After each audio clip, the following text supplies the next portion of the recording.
Hey, this is The Alt Show with Elias Whitfield.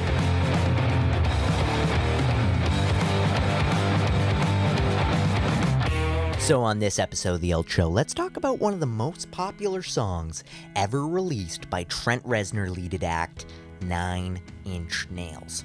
Released as the first single off the band's 2005 album With Teeth, Trent took a more poppy and straightforward approach to songwriting than on previous releases such as the Billboard Top 5's Downward Spiral and the critically disappointing Fragile.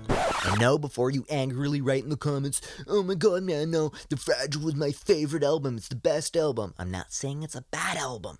It was a great album. Just on first release, critics didn't like it that much.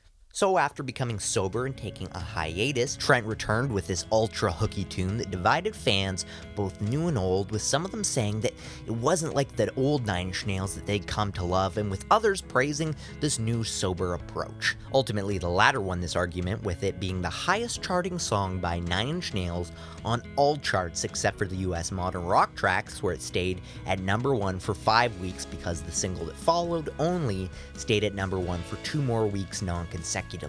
And also on the Billboard Hot 100, peaking at number 31, bested only by the group's 1999 single, The Day the World Went Away, which peaked at number 17. Oh wow, cool man, some stats. Tell me what the song's about though. Well, I'm glad you asked. The song was intended to be a stab at President George W. Bush in the Iraq War, which was very similar to bands such as Green Day, who released American Idiot around the same time. Keeping with this political tone, 9 Inch Nails were scheduled to play the tune at the 2005 MTV Movie Awards, but decided to drop out after MTV didn't allow them to use an image of George W. Bush during their performance. Later, Trent issued a statement on the band's website saying, 9 Inch Nails will not be performing at the MTV Movie Awards as previously announced.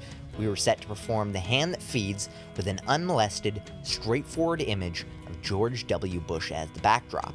Apparently, the image of our president is just as offensive to MTV as it is to me. See you on tour this fall as we will return to play in America. The next day, MTV announced, "While we respect 9 Inch Nails' point of view, we are uncomfortable with the performance being built around a political statement. When we discussed our discomforts with the band, their choice was to ultimately pull out of the movie awards." After this debacle, 9 Inch Nails were eventually replaced by the Foo Fighters. The song was also accompanied by the straightforward music video that showed Trent and his bandmates performing the song. This was due to the fact that Trent had previous issues creating music videos, as he felt that it was just part of the marketing scam, which actually makes a lot of sense, seeing as if you look back on his career, there was a bunch of music videos that Trent wasn't too happy with, such as Into the Void off the album The Fragile. So instead, they decided that they were going to make the music video themselves, just gathered some cameras and started jamming in a room. And, well, I think it turned out pretty well for them. Well, there you go. That's this episode of The Alt Show. As always, I'm Elias Whitfield, and remember, it's all about the music, the history, and all the bits in between. Till next time.